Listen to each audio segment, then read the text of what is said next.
Hello everyone. स्वागत है आप सभी का आपके अपने यूट्यूब चैनल पर। मैं हूँ राकेश चलरजा, आपका एप्टीट्यूड मेंटर। एकदम दिल से लगा हुआ हूँ आपके साथ। इंग्लिश का जितने भी आपके एग्जाम्स होते होंगे, चाहे आप पटवारी दे दो, व्यापम दे दो, या फिर व्यापम के अंडर का कोई भी एग्जाम आर वगैरह भी देना चाहो दे दो, या फिर अगर आप बैंक दे दो, एसएससी दे दो, जितने भी एग्जाम जिसमें इंग्लिश पूछा जाता है उसके हिसाब से जो एग्जाम पूछे जाने वाले क्वेश्चन है उसको पूरा कवर करवाते हुए चल रहा हूँ। ये आज नाउन एंड केस की सेकंड क्लास होने वाली है। इसके पहले मैंने एक क्लास ऑलरेडी अपलोड कर रखी है इस चैनल पर, तो आप पहले उस वाली क्लास को देखेंगे और उसके बाद इस वाली क्लास को अटेंड करेंगे। अगर आप अचानक से वाली क्लास अटेंड कर रहे हो और उसके पहले वाली क्लास अगर आपने अटेंड नहीं करी है तो मैं हाई रिकमेंडेशन है इसके पहले उसको अटेंड कीजिए, नहीं तो इसमें आपको आज ज़्यादा पेन होगा। Got it? क्योंकि कंसेप्ट उसमें मैंने बता रखे हैं।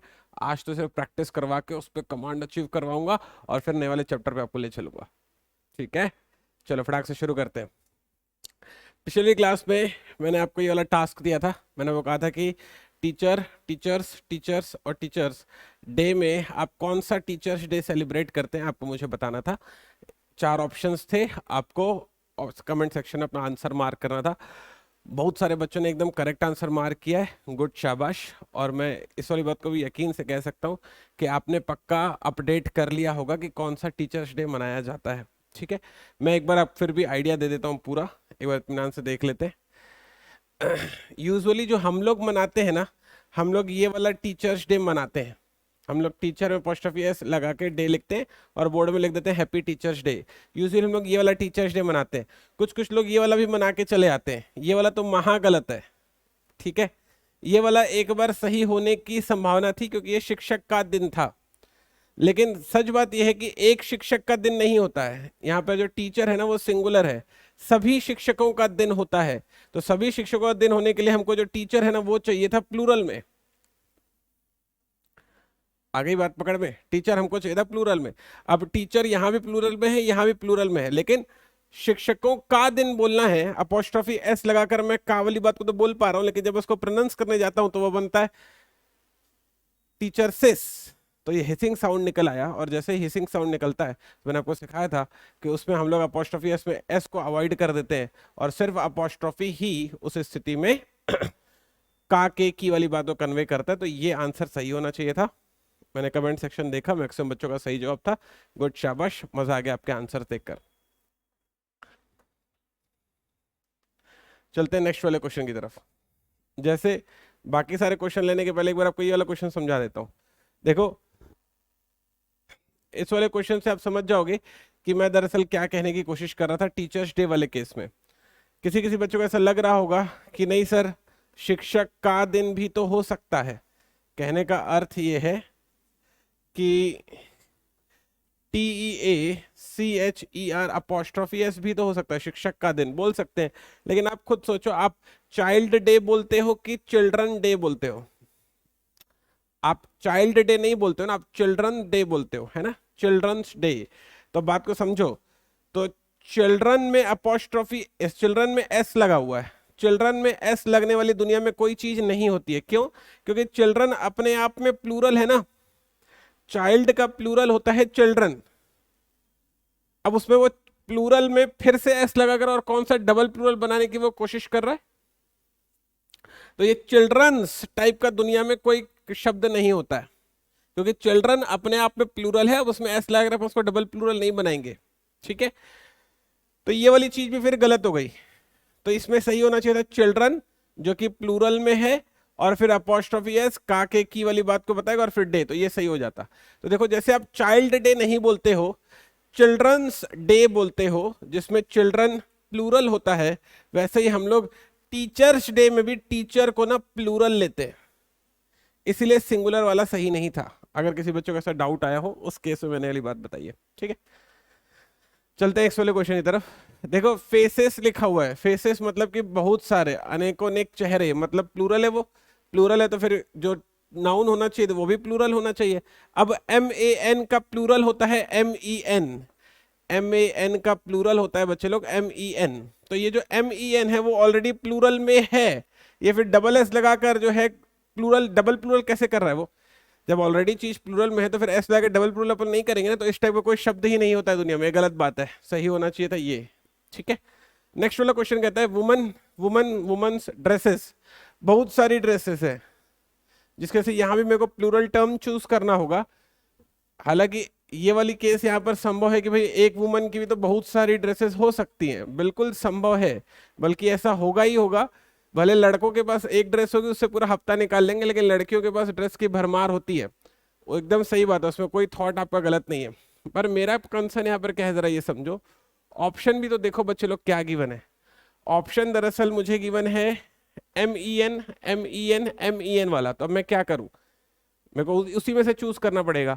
MEN क्योंकि ऑलरेडी प्लूरल होता है, तो S वाला सही नहीं होगा, तो S वाला टाइप का दुनिया में कोई शब्द नहीं है, ये वाला सही होगा। समझे मैं कैसे डील कर रहा हूं।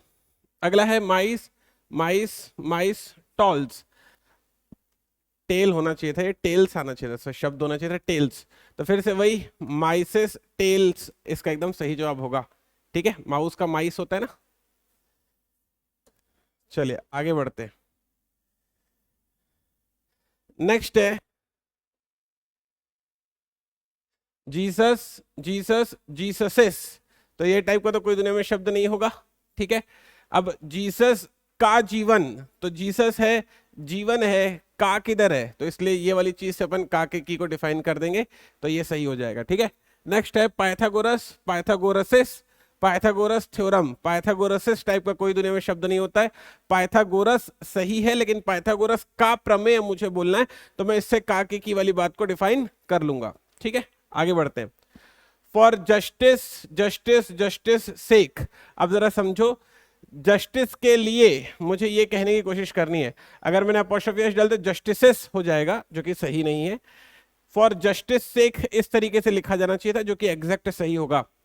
नेक्स्ट है डेनिसिस डेनिस डेनिस न्यू जॉब, अब जरा समझो, डेनिसिस टाइप का दुनिया में कोई शब्द नहीं होगा। मेरे को कहना है डेनिस एक इंसान का नाम है, ये डेनिस की नई जॉब, तो डेनिस की नई जॉब आ गया, डेनिस आ गया, की कहां से आएगा, इससे आएगा, तो इसलिए ये सही हो जाएगा। ठीक है, नेक्स्ट है ड्यूटी ड्यूटी ड्यूटी कॉल, देखो ड्यूटीज कॉल होता है, मतलब कहते हैं ना अपन कि मेरे को जो है मेरा देश बुला रहा है ना, देश का बुलावा, ऐसे कुछ कहते हैं ना अपन लोग, तो इस वजह से ड्यूटीज कॉल ये वाला सही होगा, अपॉस्ट्रोफी एस लगाकर। आगे बात समझ में, यहाँ तक कंफर्टेबल है अपन लोग। चलिए मैं ये मान के चल रहा हूँ कि अपॉस्ट्रोफी एस वाली चीज को आप बच्चे लोगों ने सीखा होगा। अगला वाला क्वेश्चन है मेरे पास, अगला वाला क्वेश्चन में कहता है, देखो मैंने ये अभी ना इन सारे क्वेश्चंस के थ्रू जितने भी वैरायटी हो सकती है सारी की सारी वैरायटी कवर करवा रहा हूँ। ऑल्दो मैं ये बात जानता हूँ कि आप बच्चों ने ना कंसेप्ट पकड़ लिया होगा, वो मैंने पहले ही वीडियो में क्योंकि बता दिया था। अब इस वाले वीडियो में मैं प्रैक्टिस करवा रहा हूँ, तो आपको इस वाली बात को भी देखना होगा कि कितने वैरायटी के क्वेश्चन बन सकते हैं। मैं भी कंसेप्ट बनाकर अभी इस वाले वीडियो में दोबारा नाउन की प्रैक्टिस ना करवाकर सीधा बोल देता चलो प्रोनाउन पढ़ते हैं, लेकिन वो अपने काम से मक्कारी है। अगर हमने कंसेप्ट सीखा है तो हमें उसकी प्रैक्टिस भी करनी होती है। तो जब मैं प्रैक्टिस करवा रहा हूँ ना, तो जितने भी वैरायटी के क्वेश्चन ले रहा हूँ, सारे क्वेश्चंस को इत्मीनान से इज्जत से आपको देखना और समझने की कोशिश करनी है, क्योंकि क्या पता किस क्वेश्चन में कौन सी ऐसी बात हो जो एग्जाम में आ जाए और हमसे गलती हो जाए। तो जो गलती करनी है वही मेरे साथ कर लो, ताकि एग्जाम में वो गलती ना हो। आगे बात समझ में, तो मेरे साथ जब मैं क्वेश्चन प्रैक्टिस करवा रहा हूँ ना, तो पूरा फोकस लगाइए यहाँ पर। ठीक है, चलो सुनते हैं। 5 डेज डेज डेज लीव, अब देखो ये कहने की क्या कोशिश कर रहा है, 5 दिनों की छुट्टी। ठीक है, तो क्योंकि 5 है तो जो डे होंगे वो दरअसल प्लूरल में ही होने चाहिए, ये सिंगुलर में है इसलिए सही नहीं होगा। देखो ये डेज है और ये डेज है, ये दोनों ही प्लूरल में है, सही हो सकता है। अब ये वाली छुट्टी को कन्वे कर रहा है, ये वाला का के की को कन्वे कर सकता है, तो 5 दिनों की छुट्टी बात बैठ सकती है अपनी बढ़िया से। लेकिन जरा कंसर्न समझना, कंसर्न दरअसल ये है कि डे में जब मैं अपॉस्ट्रोफी एस लगाता हूं तो डेसेस हो जाता है, हिसिंग साउंड आ रहा था इसलिए ये नहीं चुना, ये वाला चुन लिया। ठीक है, समझ गए। नेक्स्ट 2 आवर्स आरसेसेस आर्स डीले, अब देखो क्योंकि 2 लिखा हुआ है इसलिए आर जो है प्लूरल में होना चाहिए, ये वाला सही नहीं है। प्लूरल में ये दोनों है लेकिन आरसेसेस बन रहा है इसलिए ये भी सही नहीं होगा, ये वाला राइट हो जाएगा। समझ गए कैसे बनाया मैंने। 10 minutes minutes minutes, apostrophe S नहीं है इसलिए सही नहीं है, हिसिंग साउंड आ रहा है इसलिए सही नहीं है, मिनट्स एकदम सही है। समझिए कैसे चुनना है। 5 टन्स, टन्स टन्स वेट, ये वाला सही होगा, ये दोनों गलत होंगे। यही रीजन है ऊपर वाले आंसर उसके। Father in law's, father in law's, fathers in law health. देखो ससुर जी की सेहत के बारे में बात चल रही है, ठीक है। ससुर जी की जब सेहत के बारे में बात चल रही है तो उसमें अपोस्ट्रोफी एस अपन को लगाना है। ससुर जी की सेहत, यहां पर ससुर जी है, सेहत है, लेकिन की नहीं था, इसलिए फर्स्ट वाला रॉन्ग हो गया। दूसरा वाली बात ये कि अपोस्ट्रोफी एस लॉ में भी लग सकता है और फादर में भी लग सकता है, तो कहां पर अपने को लगाना है। तो हमेशा ध्यान रखना, जब ऐसे कंपोजिट टर्म आते हैं तो हमेशा अपोस्ट्रोफी एस एंड में लगता है। ये वाला सही है, ये वाला गलत होगा, इस चीज को हमेशा ध्यान रखना, ठीक है। देखो प्रैक्टिस करवा रहा हूं तो कंसेप्ट आपको पता है कि का के की अपोस्ट्रोफी एस से लगाना होता है, लेकिन देखो जब नए नए टाइप के क्वेश्चन, अभी कंपोजिट वर्ड आ गया, यहां भी अपोस्ट्रोफी एस लगा, यहां भी अपोस्ट्रोफी एस, कहां लगाऊं दिमाग घूम जाए।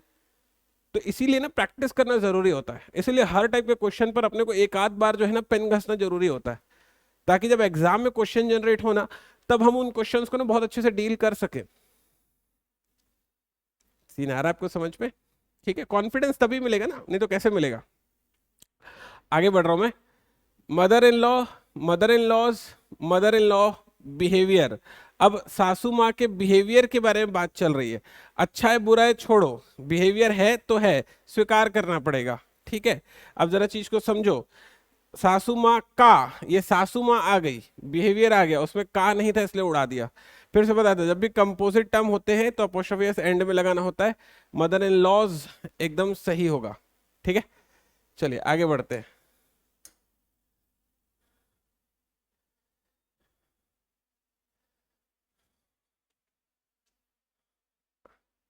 अब सासू माँ का जो बिहेवियर है वो सभी के लिए सेम, सभी को स्वीकार करना ही पड़ता है, चाहे लड़का हो चाहे लड़की हो। चलो ये एक्स्ट्रा ज्ञान हो गया, इतने की जरूरत नहीं थी पेपर के लिए हालांकि। चलो सुनते हैं यहाँ पर। The king of Magadh palace, the Kings Magadh palace, the king of Magadh of palace. अब देखो जरा बात को समझने की कोशिश करो। मेरे को कहना है कि मगध के राजा का महल। अब देखो इसमें का के की 2 बार यूज हुआ, मगध के राजा का महल, पॉइंट आ गया समझ में। अब मगध के राजा का महल अगर आप कहना चाहो तो इस तरीके से कह सकते हो, king of Magadh of palace. लेकिन मैंने आपको क्या सिखाया था कि अगर कभी लिविंग थिंग्स आए तो उसके लिए आपको अपोस्ट्रोफी एस का प्रयोग करना चाहिए। अपोस्ट्रोफी एस के प्रयोग करने से क्या होता है कि ऐसा लगता है कि हाँ आपको चीजों का ज्ञान है। वो गलत नहीं होता, लेकिन अननेसेसरी बहुत ही ज्यादा कॉम्प्लिकेटेड साउंड हो रहा है, जो कि अंग्रेजी भाषा सरलता के कारण से स्वीकार नहीं किया गया। किंग्स मगध पैलेस, कभी भी 2 अपोस्ट्रोफी, अब देखो वैरायटी वाले क्वेश्चन प्रैक्टिस करवा रहा हूं तो इसलिए कंसेप्ट बोल पा रहा हूं, कभी 2 अपोस्ट्रोफी ऐसे बैक टू बैक लगते नहीं है। पॉइंट है क्वेश्चन, हाँ ठीक है, यहाँ पर मेरे को मगध के राजा का महल बोलना था, लेकिन कभी 2 अपोस्ट्रोफी ऐसे बैक टू बैक नहीं लगते, ये लिखने का तरीका ही गलत है। ठीक है आपको समझ में। तो कभी 2 अपोस्ट्रोफी ऐसे बैक टू बैक नहीं लगेंगे, जो कि गलत हो गया। तो कैसे कहा जाएगा सर, जब मेरे को एक ही वाक्य में 2 बार काके की कहना है, तो सही तरीका क्या होगा सर, ये होगा, सीखो। The king of Magadh palace, सीना है समझ में, मगध के राजा का महल ऐसे बोला जाएगा, the king of Magadh palace ऐसे कहा जाएगा। और ये एकदम सही तरीका है, मस्त क्वेश्चन है, एग्जाम में इस पे क्वेश्चन आना चाहिए। चलिए आगे बढ़ते हैं। Mr Lal sons shop, Mr Lal's and sons shop, Mr Lal and son shop. अब देखो मुझे कहना है मिस्टर लाल और उनके पुत्र की दुकान, मेरे को ये कहना है। तो मिस्टर लाल और उनके पुत्र की, मतलब मेरे को काके की लगाना है, अपोस्ट्रोफी एस लगाना है। अपोस्ट्रोफी एस यहाँ पर लग गया है। मैंने आपको अभी भी सिखाया था कि जब भी कंपोजिट टर्म आते हैं, कंपोजिट मतलब 2 टर्म जब एक साथ जुड़े हैं, फादर इन लॉ 2 टर्म एक साथ जुड़े हुए हैं, लाल एंड सन 2 टर्म एक साथ जुड़े हुए हैं, ठीक है। तो कभी भी अगर इस तरीके का टर्म आता है तो उस वाली स्थिति पर हमेशा अपोस्ट्रोफी एस एंड में लगता है, सामने नहीं लगता है, तो इसलिए वो गलत हो गया, क्योंकि लाल में लगा हुआ है, सन्स में लगना चाहिए था। तो यहाँ पे सन्स में भी लगा हुआ है, यहाँ पे भी सन्स में लगा हुआ है, दोनों ही सही हो सकते हैं। फर्क क्या है, फर्क ये है कि लाल है, लाल से, फर्क सिर्फ इतना है। अब जरा आप इस वाली चीज को समझने की कोशिश करो जो मैं आपको बता रहा हूँ, सुनना जरा इत्मीनान से। कहने का अर्थ ये है कि ना जो शॉप है ना वो कितनी, आपको ये सोचना पड़ेगा। मिस्टर लाल और सन्स, एक ही दुकान है जिसमें लाल और उनके पुत्र दोनों बैठते हैं, तो उस स्थिति में ये सही होना चाहिए। अब अगर दो अलग अलग दुकान होती तो वो लिखते भाई मिस्टर लाल की दुकान ये है, उनके बच्चों की दुकान ये है। ऐसे क्यों लिखते? दो अपोस्ट्रोफी लगा देने का मतलब है कि दो अलग अलग चीजें हैं। सीना है आपको समझ में? तो जब दो अलग अलग चीजें होंगी तो लाल और उनके पुत्र करके क्यों कहा जाएगा? ऐसे आपको सेंटेंस को थोड़ा क्रैक करना पड़ेगा। मिस्टर लाल और सन्स एक ही दुकान है जिसमें बाप बेटे दोनों बैठते हैं, इसलिए एक ही बार अपोस्ट्रोफी सही होगा। सीना है आपको समझ में? नेक्स्ट है Shakespeare's and Tagore's poems. Shakespeare and Tagore's poem, अब जरा आपको समझो जरा। शेक्सपियर और टैगोर दोनों जो कविताएं लिख कर गए वो एक ही इंसान थे या अलग अलग इंसान थे? तो शेक्सपियर एक अलग दुनिया का इंसान है, टैगोर एक अलग दुनिया का इंसान है। दो अलग अलग इंसान है तो दोनों की अपनी अपनी कविताएं होंगी। दो अलग अलग इंसान है इसलिए दो बार अपॉस्ट्रोफी स्वीकार किया जाएगा, ये वाला सही होगा। समझ में आया? दो अपॉस्ट्रोफी लगाने और एक अपॉस्ट्रोफी लगाने का सेंस क्या होता है? Mohan and Sohan's house, Mohan and Sohan's house. अब ये डिपेंड करता है कि मोहन और सोहन के बीच में क्या रिश्ता है। अगर मान लिया कि मोहन और सोहन दोनों भाई हैं और दोनों का एक ही घर है तो फिर ये वाला सही हो जाएगा।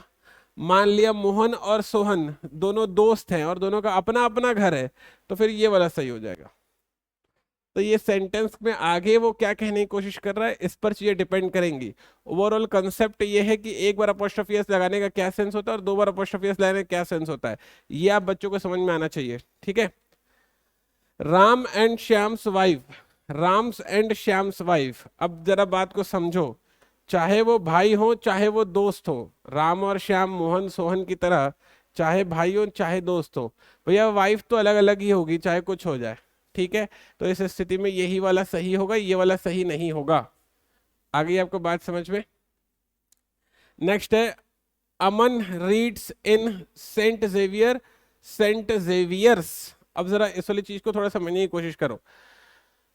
यहां पर ना वो ये कहने की कोशिश कर रहा है, ये जो सेंट जेवियर है पहले ये है क्या ये समझ लो। सेंट जेवियर ना, जैसे यहाँ पर अलग अलग तरह के धर्म गुरु हैं, जैसे उदाहरण के लिए जो है दयानंद सरस्वती जी है ना, या फिर जो है सदगुरु जी है ना, ऐसे अलग अलग टाइप के धर्म गुरु हैं। तो वैसे ही विदेशों में भी अलग अलग तरह के धर्म गुरु हैं। ठीक है, तो उनमें एक गुरु का नाम है सेंट जेवियर। ये सेंट दरअसल संत को कहते हैं और जेवियर उनका नाम था, तो वो एक गुरु का नाम है। ठीक है, अब ये क्या कहने की कोशिश कर रहा है, Aman reads in Saint Xavier. अगर सिर्फ इतना कह दोगे ना, सिर्फ इतना कह दोगे ना, तो समझो इससे क्या कन्वे होता है। Aman reads in Saint Xavier का ये मतलब होगा कि अमन जो है उन धर्म गुरु पर जाकर पढ़ता है, उन धर्म गुरु के ऊपर बैठ जाता है और जाके पढ़ लेता है। ये बात सही होगी क्या? नहीं ना भाई। अमन जो है उन धर्म गुरु का चाहे स्कूल हो चाहे कॉलेज हो या उनके नाम से कोई स्कूल या कॉलेज हो वहां पर पढ़ता है, मैं ये कहना चाहता हूं।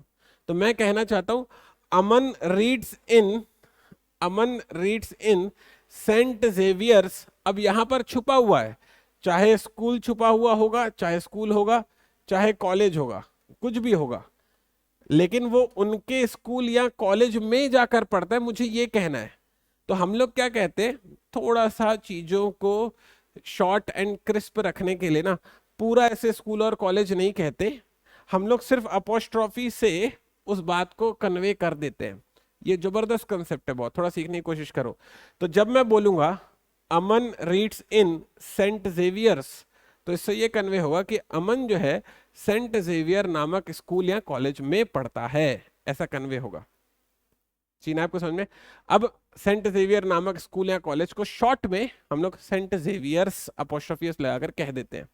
ये एक अच्छा तरीका है कम शब्दों में अपनी बात कहने का। आगे इतनी बात समझ में? यहां तक ओके? हम लोग आगे बताएं, चलो आगे सुनते, नेक्स्ट वाले क्वेश्चन की तरफ चलते हैं। देखो अगला वाला जो क्वेश्चन है ना मेरा, वो क्या कहता है? अगला क्वेश्चन कहता है his car is faster than mister Pathak या फिर मिस्टर पाठक्स। अब फिर से आप थोड़ा सा सुनने की कोशिश करो। अगर मैंने कहा कि उसकी जो कार है वो मिस्टर पाठक से तेज है। अब सुनने में ना ये वाली चीज चलो हम लोग एडजस्ट कर लेते हैं कि उसकी कार मिस्टर पाठक से तेज है, लेकिन आप खुद सोचो इसमें कितना महा ग्रामेटिकल एरर है इसमें। कैसे सर? अब जरा इस वाली चीज को समझो जो मैं कहने की कोशिश कर रहा हूं, सुनना जरा। अगर मैं कहता हूं कि उसकी कार मिस्टर पाठक से तेज है, तो पता है इसका शब्दशः मीनिंग क्या है? इसका शब्दशः मीनिंग ये है कि हमने एक इंसान को उसकी कार में बैठाया और दूसरे जो मिस्टर पाठक है उनको बाजू में खड़ा कर दिया। एक इंसान अपनी कार में बैठा है और बाजू में खड़े मिस्टर पाठक। अब वो इंसान जो है कार दौड़ा रहा है और मिस्टर पाठक को हम लोग बोल रहे हैं दौड़ो। वो इंसान कार भगा रहा है, मिस्टर पाठक दौड़ रहे हैं, और मैं कह रहा हूं कि इसकी कार मिस्टर पाठक से तेज है। नालायक, होगी तेज, क्यों नहीं होगी? तुम उस इंसान को कार में बैठा के दौड़ा रहे हो और मिस्टर पाठक को बोल रहे हो दौड़ो, तो भैया मिस्टर पाठक तो पीछे ही होंगे, कार उसकी आगे निकल जाएगी। ये जो तुम कंपैरिजन कर रहे हो तुम ठीक कर रहे हो क्या? अगर तुमको कंपैरिजन करना है ठीक ठीक वाला, तो भाई एक तरफ जब तुमने इंसान को कार में बैठाया तो मिस्टर पाठक को भी उनकी कार में बैठाओ ना। कुछ तो दो, घोड़ा दो, हाथी दो, कुछ तो दो। तो बोलना कि भाई यहाँ कंपैरिजन जो हुआ वो ठीक हुआ कि भाई उसकी कार मिस्टर पाठक की कार से तेज निकल गई, तो ठीक लगा सुन के। तो उसकी कार मिस्टर पाठक से तेज है, महाग्रामेटिकल एरर सेंटेंस है। सही सेंटेंस क्या है? उसकी कार मिस्टर पाठक की कार से तेज है। सही सेंटेंस ये होना चाहिए। तो उसकी कार और मिस्टर का पाठक की कार के बीच में रेस लगना चाहिए, ना कि वो कार में निकले और मिस्टर पाठक दौड़ते हुए आए पीछे पीछे। पॉइंट समझे तुम? तो मैं ये कहने की कोशिश कर रहा हूं, तो इस वाले सेंटेंस में अगर आपने टिक किया, जो कि हम लोग बोलचाल में सामान्य रूप से बोल भी देते हैं कि भाई उसकी कार मिस्टर पाठक से तेज है, गलत है नहीं ये? तुम खुद सोचो, किसी की कार इंसान से कैसे तेज हो जाएगी? अगर आपको कार की रेसिंग लगानी है तो उसे मिस्टर पाठक को भी कार में बैठाओ और कराओ फिर रेसिंग। तो ये सही नहीं है। तो मिस्टर पाठक जब मैं लिखता हूं तो यहां पर छुपा हुआ रहता है कार। पॉइंट आया समझ में? तो उसकी कार मिस्टर पाठक की कार से तेज है, ऐसे दरअसल ये कन्वे होगा। ठीक, तो जो सही है ना वो सेकंड वाला सही है। समझ गए तुम कैसे डील करना था? आगे बढ़े। इस कार इज फास्टर मिस्टर पाठक, ये सही होगा। फिर से एक बार और थोड़ा इन चीजों को सीखने की कोशिश करते हैं। Mohan's sister is not so beautiful as Sohan या सोहन्स। अब आप फिर से इस वाली चीज को समझने की कोशिश करो। मैं कहता हूं कि जो मोहन की बहन है ना, वो सोहन के जितनी सुंदर नहीं है। अब बताओ ये मैंने सही कंपैरिजन किया क्या? भाई जब आप एक तरफ महिला को देख रहे हो जो कि मोहन की बहन है, तो दूसरी तरफ भी महिला को देखो और दो महिलाओं की सुंदरता की तुलना करो आप, तो समझ में आया कि अच्छा आपने सुंदरता की तुलना करी। एक तरफ आपने इस महिला को रखा है जो कि मोहन की बहन है, और दूसरी तरफ सोहन को खड़ा कर दिया जो कि दड़ियल है, और बोल रहे हो कि ये इसकी इतनी सुंदर नहीं है। कैसे जमेगी यार तुम्हारी बात? कितना ग्रामेटिकल एरर करोगे तुम? कब सीखोगे? भाई एक तरफ अगर सुंदर कन्या को रखे हो तो दूसरी तरफ भी सुंदर कन्या को रखो, और बोलो कि भाई दोनों में कौन ज्यादा सुंदर है कौन कम सुंदर है, तो समझ में आएगी तुम्हारी बात। तो क्योंकि एक तरफ सुंदर कन्या है तो दूसरी तरफ भी मेरे को सुंदर कन्या लगानी पड़ेगी, जिसमें अपोस्ट्रोफी एस छुपी हुई बात को कन्वे करेगा जो कि सिस्टर हो सकता है। तो सोहन सही जवाब होगा इसका। समझ गए मैं क्या कहने की कोशिश कर रहा हूं? Next, the climate of Patna is better than गया। अब ये वाला जो क्वेश्चन है ना, ये वाला क्वेश्चन आपके एग्जाम में 100% इंपॉर्टेंट क्वेश्चन है। ये क्वेश्चन आपके पेपर में अगर ना आए तो समझ लेना आपका पेपर कैंसिल होने वाला है। ये इतना इंपॉर्टेंट क्वेश्चन है, और इस वाले क्वेश्चन को थोड़ा ना इत्मीनान से सीखने और समझने की कोशिश भी करना जो मैं समझा रहा हूँ इसमें। कंसेप्ट क्या है? कंसेप्ट यही है कि हम लोग अपोस्ट्रोफी एस से छुपी हुई बात को कन्वे कर देते हैं। जैसे इसके पहले सेंट जेवियर में स्कूल या कॉलेज छुपा हुआ था, यहाँ पर मिस्टर पाठक की कार छुपी हुई है, यहाँ पर सोहन की बहनियां छुपी हुई है। सीन आया आपको समझ में? तो हम लोग अपोस्ट्रोफी एस से छुपी हुई बात को कन्वे कर देते हैं, लेकिन यहाँ पर एक रेस्ट्रिक्शन, एक बाध्यता भी आ जाती है। कैसे? इस वाले सेंटेंस से आपको समझ में आएगा वो बाध्यता क्या है, सुनना। The climate of Patna is better than गया। अब वो कहने की कोशिश कर रहा है, क्लाइमेट का मतलब होता है जलवायु। अब वो ये कहने की कोशिश कर रहा है कि पटना की जलवायु गया से अच्छी है। अब हम लोग सामान्य बोलचाल में लाइन बोल देते हैं कि भाई पटना की जलवायु गया से अच्छी है, या पटना का वातावरण गया से अच्छा है, हम लोग ऐसा बोलचाल में बोल देते हैं। लेकिन आप खुद सोचो, थोड़ा सा डीप में जाके सोचो, मैं सही बोला क्या?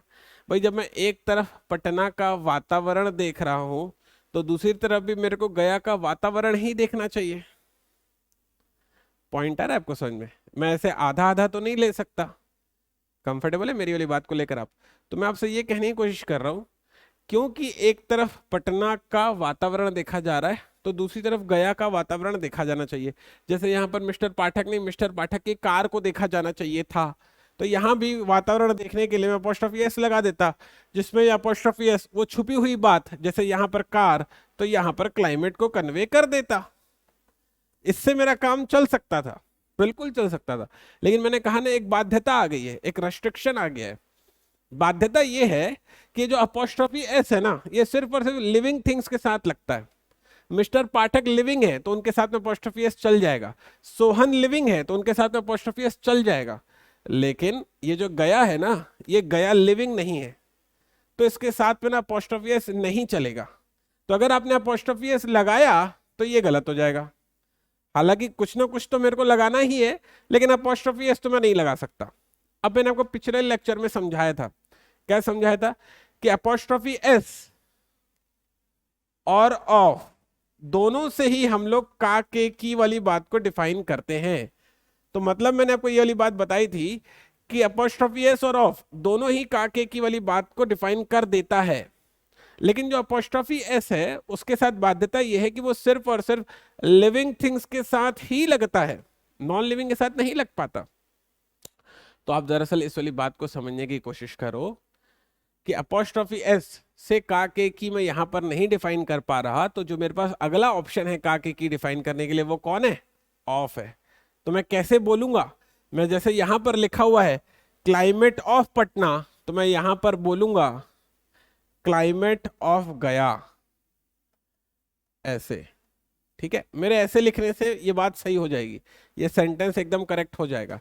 लेकिन यहां पर अभी भी एक गलती है, और मुझे वो गलती भी समझने की जरूरत है। अगर मैं ऐसे बोलता हूं जैसा भी लिखा है, मैंने क्या लिखा हुआ है, थोड़ा सा मैं जानता हूं कि ना मैं आप बच्चों का 5 मिनट एक्स्ट्रा ले रहा हूं, लेकिन बहुत इंपॉर्टेंट कंसेप्ट बता रहा हूं, इसलिए थोड़ा सा फोकस में रह के सुन लो। ये वाला कंसेप्ट अगर समझ गए तो समझो कि पेपर में ये क्वेश्चन जब आएगा तो आप 100% सही करके आओ। अगर मैंने पहले ही 2 स्टार लगाया है, ये क्वेश्चन आएगा ही आएगा, आपको चाहे अच्छा लगे या ना लगे, तो थोड़ा सीखने की कोशिश करो। समझो मैं जो कहने की कोशिश कर रहा हूँ। जब मैंने कहा the climate of Patna is better than climate of गया, तो इससे बात जम गई। कैसे जम गई? इस तरह वो कह रहा है कि पटना की जलवायु गया की जलवायु से अच्छी है। बात जम गई, एकदम परफेक्ट मजेदार तरीके से जम गई। तो पटना की जलवायु गया की जलवायु से अच्छी है, सेंटेंस एकदम परफेक्ट बैठ गया। लेकिन क्या दिक्कत है कि इंग्लिश में ना हम लोग ना रिडंडेंसी को आने से भी रोकते हैं। तो अगर मान लिया बार बार किसी शब्द की वाक्य में पुनरावृत्ति हो, तो उस पुनरावृत्ति को मुझे रोकना होता है। तो उस पुनरावृत्ति को रोकने के लिए ना मुझे उसकी जगह पे प्रोनाउन डालना पड़ता है। पॉइंट है आपको समझ में? तो प्रोनाउन कैसे डलेगा सर? हालांकि मैंने आपको प्रोनाउन पढ़ाया नहीं है, लेकिन यहाँ पर आपको ये बात समझ में आ जाएगी। थोड़ा सा बस मेरे साथ फोकस लगाएंगे तो ठीक है। जो प्रोनाउन डलेगा ना बच्चे लोग, वो लगेगा दैट या फिर दोस। ये प्रोनाउन वहां पर यूज होगा। अब दैट और दोस आने वाली क्लास में मैं डिटेल में बताऊंगा। अभी सिर्फ इतना ही समझ लो कि जो दैट है ना, वो दरअसल लगता है सिंगुलर के लिए, और जो दोज है ना, वो दरअसल लगता है प्लूरल के लिए। बस इतना ही अभी दिमाग में रख लो हाल फिलहाल के लिए। बाकी इसका जो इन डेप्थ एनालिसिस है वो मेरी आने वाली क्लासेस में हम लोग बहुत अच्छे से करेंगे। मस्त लेवल में आपको इंग्लिश पढ़ाऊंगा, पढ़ के एकदम मजा आ जाएगा आपको। ठीक है, सुनते जाओ बस मैं क्या कहने की कोशिश कर रहा हूँ।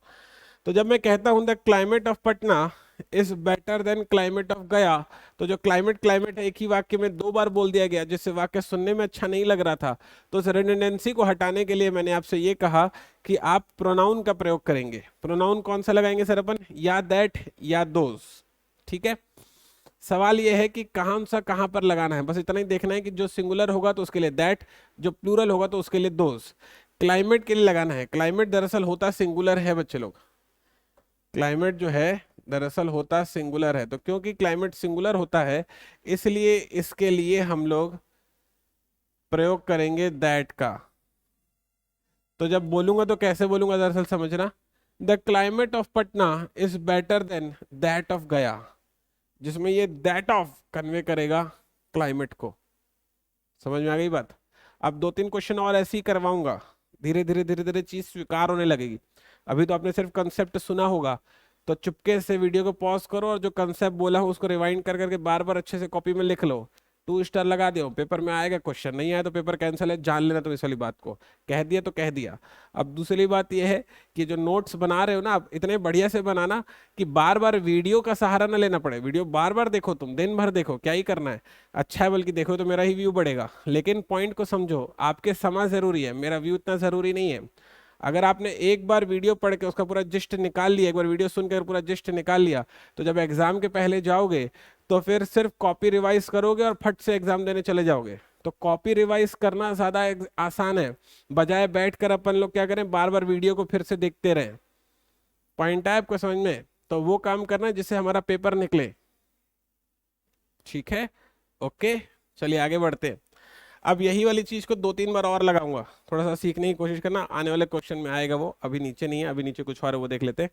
Each others hands, each other hand, मैं ये कहने की कोशिश कर रहा हूं इसमें एक दूसरे के हाथ, तो ईच अदर से एक दूसरा हो गया, हैंड से हाथ हो गया, के किधर है? तो ये जब भी कंपोजिट शब्द आते हैं तो हमेशा अपोस्ट्रोफी एस एंड वाला लगाया जाता है, ये वाला सही होगा। समझिए कैसे लगाया जाएगा? ठीक है, नेक्स्ट वाला क्वेश्चन देखते हैं।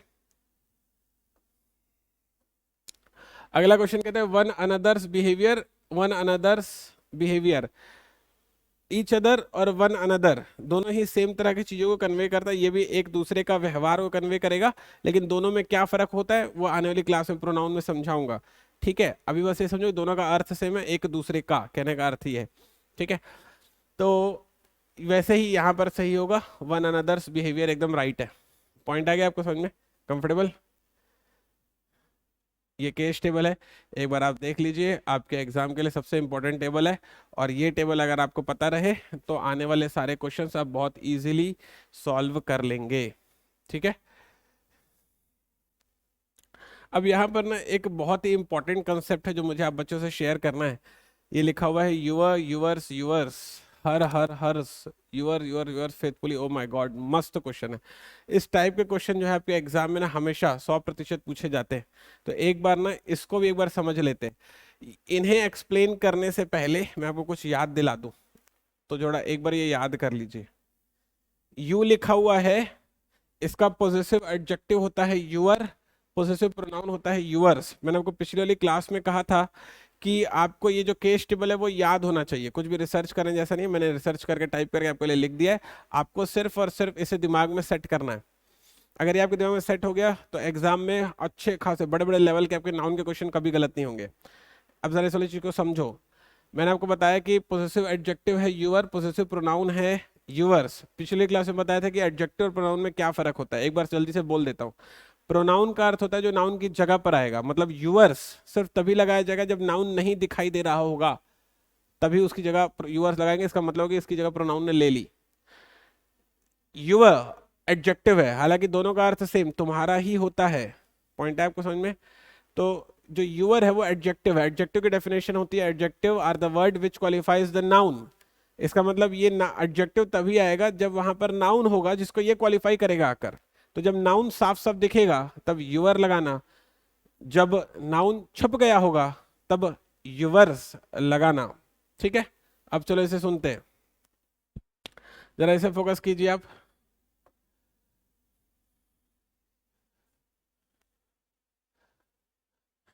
देखो, YOUR' मतलब मेरे को ये कहना है आपकी पुत्री या तुम्हारी पुत्री। ठीक है, अब जो तुम्हारी है ना वो मैं यूअर और यूवर्स दोनों से ही कन्वे कर सकता हूं, उसमें कोई गलती चीज नहीं है, वो एकदम सही चीज है। ठीक है, लेकिन जरा बात को समझो तुम। ये जो यूअर में अपोस्ट्रोफी एस है ना, ये दुनिया में कोई शब्द नहीं होता, ये महा गलत शब्द है। आप इस वाले शब्द से हमेशा अवेयर रहेंगे, ये वाला शब्द हमेशा आपके एग्जाम में लगवा कर आपसे गलती करवाता है, क्योंकि ये वाली गलती ना आप स्कूल टाइम में ही बहुत समय से करते हुए आ रहे हो। कैसे, मैं इस वाले क्वेश्चन में आपको हालांकि वो बताऊंगा। अभी अब यहाँ पर देख लो कि यूअर में अपोस्ट्रोफी एस टाइप का दुनिया में कोई शब्द नहीं होता है, या यूअर्स होगा या यूअर होगा, और दोनों का ही मतलब होता है आपकी या तुम्हारी। ठीक है, अब यहाँ पर यह है डॉटर, डॉटर मतलब है नाउन। तो मेरे को दिखाई दे रहा है कि नाउन साफ साफ लिखा हुआ है, और अभी ऊपर ऊपर केशल मैंने आपको बोला था कि आप इसे दिमाग में रखिए, ये प्रोनाउन है और ये एडजेक्टिव है। तो मैंने बताया था आपको कि एडजेक्टिव आता है नाउन को क्वालिफाई करने के लिए, क्योंकि नाउन लिखा हुआ है तो क्वालिफाई करने के लिए एडजेक्टिव आएगा, तो यूर डॉटर एकदम सही हो जाएगा। आगे बात समझ में, यहां तक कंफर्टेबल है आप लोग? फिर से हर, हर्ष, हर्ष, लवर। अब जरा बात को समझो, क्योंकि यहां पर नाउन लिखा हुआ है तो ये हर में अपॉस्ट्रोफी एस टाइप का दुनिया में कोई शब्द नहीं होता है, या हर होगा या हर्ष होगा। हर्ष प्रोनाउन है और हर एडजेक्टिव है, तो क्योंकि नाउन लिखा हुआ है तो इसलिए एडजेक्टिव लगेगा। हर लवर एकदम सही हो जाएगा। ठीक है, जैसे एक बार इस वाले सेंटेंस में इस चीज को और समझाता हूं, इस वाले सेंटेंस को उसके बाद बोलूंगा। His wife is more beautiful than yours, yours, yours. अब जरा बात को समझो, उसकी पत्नी तुम्हारी पत्नी से ज्यादा सुंदर है, मैं ये कहने की कोशिश कर रहा हूं। उसकी पत्नी तुमसे सुंदर है, मैं ये कहूंगा तो गलत हो जाएगा। जैसे ऊपर मिस्टर पाठक थे तो उनकी कार चाहिए थी, सोहन था तो उसकी बहन होना था। वैसे ही यहां पर क्योंकि उसकी पत्नी की तुलना की जा रही है, इसी वजह से उस दूसरे इंसान की पत्नी के ही सामने रखकर तुलना की जा सकेगी। किसी इंसान की पत्नी की किसी दूसरे इंसान से तुलना नहीं, दूसरे इंसान की पत्नी से तुलना हो सकती है। पॉइंट आया आपको समझ में? तो मैं क्या कहने की कोशिश कर रहा था, समझो, क्योंकि यहां पर वाइफ शब्द लिखा हुआ है तो इसी वजह से यहां भी वाइफ से ही कंपैरिजन होना था, लेकिन उसने वाइफ लिख कर दिया क्या? नहीं लिख कर दिया। ये वाइफ क्या है? ये नाउन है। ये जो नाउन है वो छुपा हुआ है। पॉइंट है आपको समझे? नाउन क्यों छुप गया? क्योंकि उसकी जगह किसने ले ली? प्रोनाउन ने ले ली। इस टाइप का तो दुनिया में कोई शब्द ही नहीं होता है, ये प्रोनाउन है, और इस टाइप का भी दुनिया में कोई शब्द नहीं होता, तो यूवर्स एकदम सही हो जाएगा। तो his wife is more beautiful then yours, जिसका मतलब होता है, यूवर्स का मतलब होता है, यूवर्स का मतलब होता है यूवर प्लस नाउन, इसका मतलब ये होता है। ठीक है, और यूवर हो या यूवर्स हो, जिसका मतलब होता है तुम्हारा या आपका, दोनों एक ही चीज है। ये दोनों एक ही बात को कन्वे करता है, इसे और इसे दोनों का एक ही मतलब होता है। सीना है आपको समझ में? कंफर्टेबल है?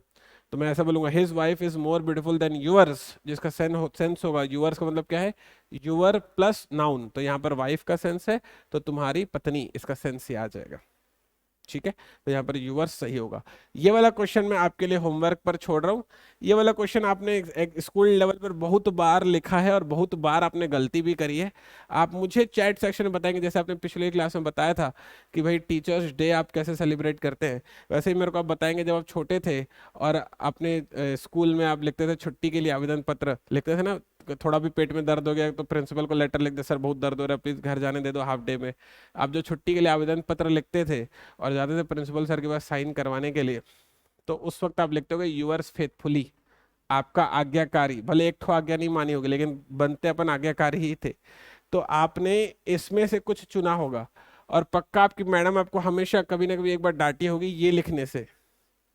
तो मुझे आप बताएंगे कि क्या सही है आपके हिसाब से, यूअर फेथफुली होता है या यूअर्स फेथफुली होता है? आपका जवाब का कमेंट सेक्शन में इंतजार रहेगा। मिलते हैं नेक्स्ट वाले वीडियो लेक्चर पर, तब तक अपना ख्याल रखिएगा।